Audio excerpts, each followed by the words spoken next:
Pemirsa, terima kasih masih bersama kami di Anyus Pagi bersama saya Yasmin Artania dan rekan saya Brewana Tenaya. Kita ke informasi berikutnya, pemirsa. KPK menetapkan Bupati Kepulauan Meranti Muhammad Adil dan juga 2 orang lainnya sebagai tersangka dalam 3 kasus korupsi.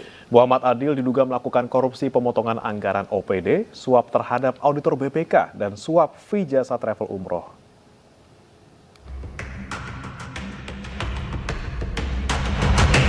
KPK menetapkan 3 tersangka dalam 3 kasus korupsi di Kabupaten Kepulauan Meranti, Riau. Di antaranya Muhammad Adil, Bupati Kepulauan Meranti, FN, Kepala BPK Pemkab Kepulauan Meranti, dan MFA, Pemeriksa Muda BPK Perwakilan Riau.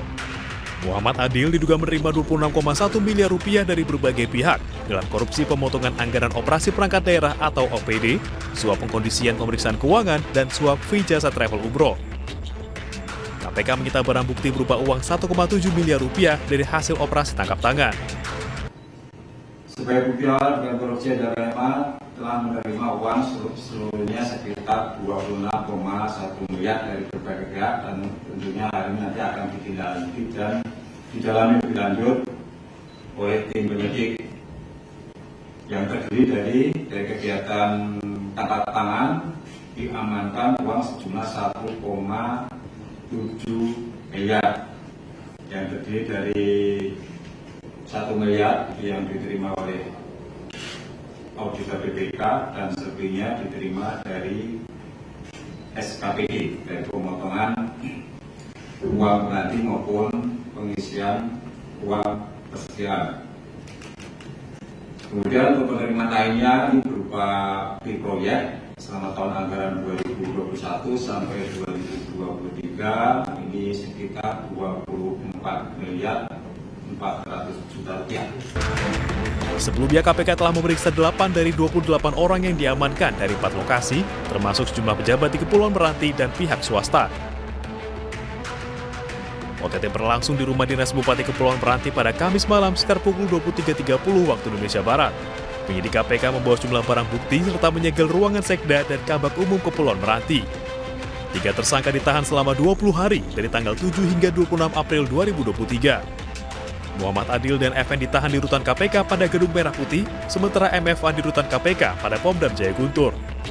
Tim Liputan iNews melaporkan. Pemirsa, sebelum menjabat Bupati, Muhammad Adil sempat menjadi anggota DPRD selama 2 periode. Pada tahun 2020, ia maju dan memenangkan Pilkada Bupati Meranti. Muhammad Adil menjabat sebagai Bupati Meranti untuk periode 2021 hingga 2025. Muhammad Adil termasuk sering berpindah partai. Pada tahun 2014 hingga 2019, ia bergabung dengan Partai Hanura. 2019 hingga akhir 2022 bergabung dengan Partai Kebangkitan Bangsa. Setelah itu, ia bergabung dengan PDI Perjuangan. Berdasarkan data di situs LHKPN KPK, Bupati Meranti Muhammad Adil memiliki total kekayaan mencapai 4,7 miliar rupiah. Hartanya mencakup 74 bidang tanah dan bangunan di Kepulauan Meranti dan juga Kota Bengkalis, Riau dengan total nilai mencapai 4,3 miliar rupiah.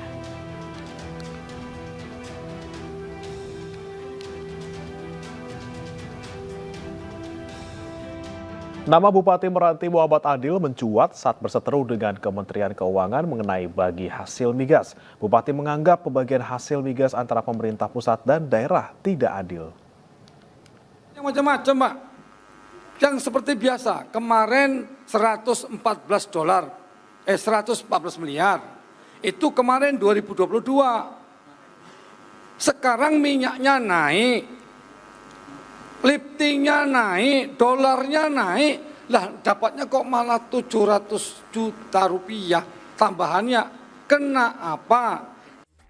Pernyataan keberatan Bupati Meranti Muhammad Adil disampaikan saat rapat koordinasi nasional yang digelar pada Desember 2022 mengenai pengelolaan pendapatan belanja daerah di Pekanbaru Riau. Di hadapan pejabat Kementerian Keuangan dan Kementerian Dalam Negeri, Muhammad Adil mempertanyakan dana bagi hasil DBH minyak di Kepulauan Meranti. Adil menilai penerimaan yang diterima daerahnya tidak sebanding dengan produksi minyaknya. Rupiah apa dolarnya naik, hitungannya 160 ke 100 itu ada 40 dolar. Masa kami terima cuma 700 juta? Makanya saya tadi dari awal-awal ngomong, takut nih Bapak walaupun baru 3 minggu, ya takut nggak paham juga gitu. Saya terus terang Pak, saya sudah lapor kepada pembina saya Pak Tito. Kalau tidak bisa juga nanti kita ketemu di mahkamah Pak. Kementerian Keuangan sempat menanggapi protes Adil dengan menyebut perhitungan transfer ke daerah atau TKD mengenai UDBH Migas wilayah Meranti telah dilaksanakan sesuai dengan amanat Undang-Undang Nomor 1 Tahun 2022 mengenai hubungan keuangan antara pemerintah pusat dan pemerintah daerah.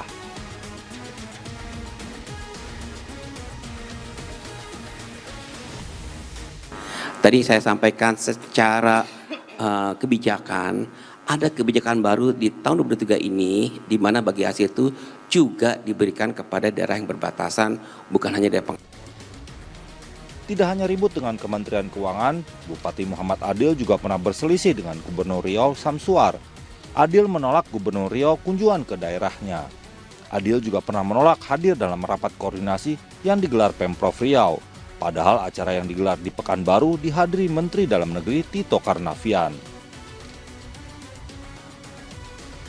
Tim Liputan iNews melaporkan. Pemirsa, pengadaan mobil listrik untuk pejabat di lingkungan pemerintah Provinsi Riau menuai kritikan sejumlah pihak. Namun Gubernur Riau Syamsuar menyatakan pembelian mobil tersebut untuk mendukung program ramah lingkungan.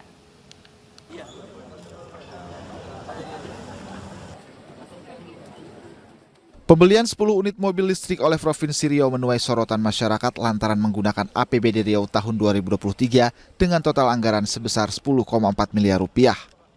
LSM Fitra Riau melihat selama ini ada pengalokasian anggaran di Pemprov Riau yang dianggap tidak proporsional. Pengalokasian anggaran dianggap mengabaikan kepentingan publik.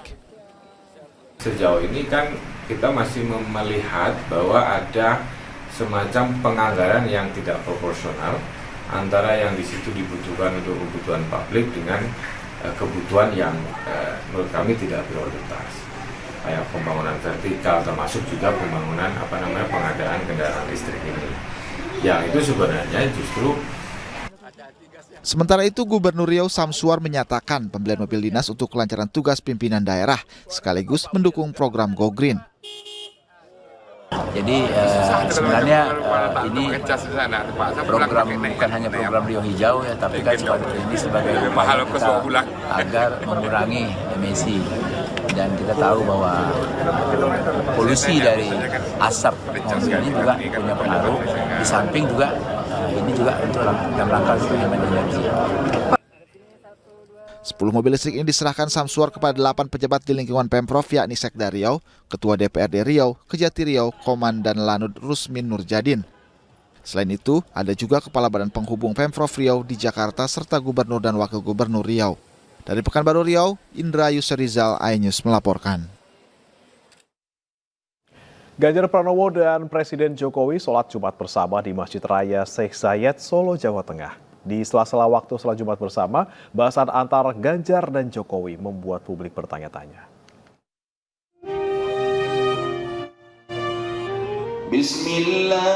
Gubernur Jawa Tengah Ganjar Pranowo dan Presiden Joko Widodo melakukan sholat Jumat bersama di Masjid Raya Syekh Zayed, Solo, Jawa Tengah. Ganjar mengaku pertemuannya dengan Jokowi tidak ada pembicaraan panjang. Menurutnya, kedatangan Presiden Jokowi ke Solo untuk pulang sekaligus menengok cucu. Pak Presiden kok lebih kayaknya mau kangen sama cucu, jadi mau jalan-jalan.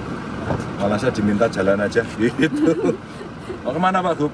Cek jalan Pak, persiapan Lebaran sama pariwisata. Itu betul, pariwisatanya dicek gitu.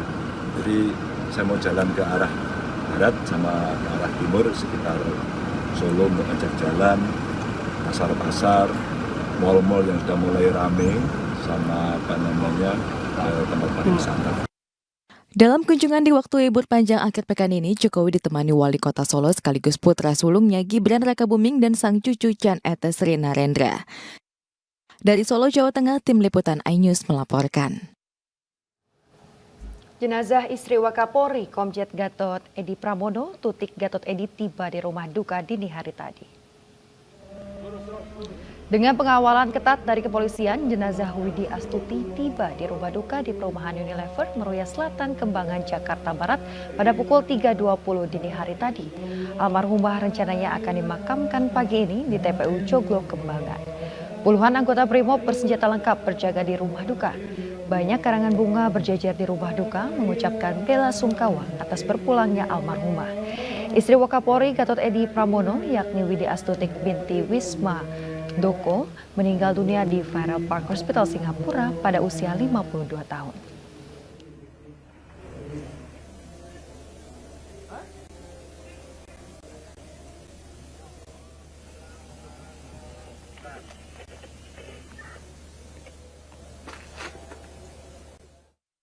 Informasi lain pemirsa, pelaksanaan ibadah Jumat Agung di Katedral Jakarta digelar sejak Jumat siang hingga malam. Ibadah dilanjutkan hari ini pada hari Misa Sabtu Suci.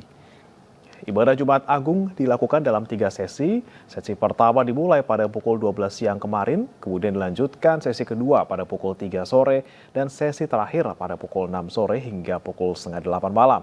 Ibadah dilakukan secara hybrid, yaitu online dan offline. Rangkaian perayaan Paskah akan dilanjutkan hari ini pada Misa Sabtu Suci. Ibadah dibagi menjadi 2 sesi, yaitu pukul 5 sore dan 9 malam. Personil keamanan gabungan akan terus berjaga sampai hari Minggu agar jemaat dapat beribadah dengan aman dan nyaman.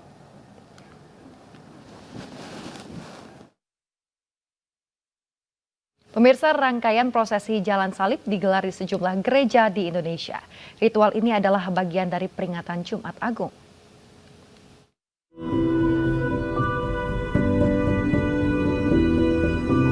Gereja Katolik Santo Yusuf Jember menggelar prosesi Jalan Salib yang diperankan oleh orang muda Katolik. Ritual Jalan Salib berawal dari pengkhianatan murid Yesus bernama Yudas Iskariot. Yesus yang sedang berdoa di Taman Getsemani ditangkap pasukan kerajaan Romawi. Yesus merelakan dirinya ditangkap untuk menebus dosa manusia.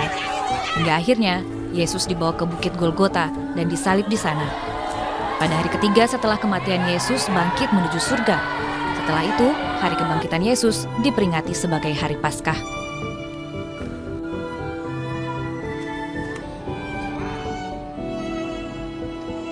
Ribuan umat Kristen Katolik Gereja Santa Maria Assumpta di Sleman, Yogyakarta juga menggelar Jalan Salib atau Jumat Agung. Para umat menceritakan bagaimana saat Yesus Kristus disiksa oleh golongan Raja Herodes tentara Romawi. Acara ini memiliki tema tentang pertobatan jalan manusia menjadi lebih baik. Sempat ditiadakan akibat COVID-19, acara teatrikal Jalan Salib ini mendapat antusias tinggi dari jemaat.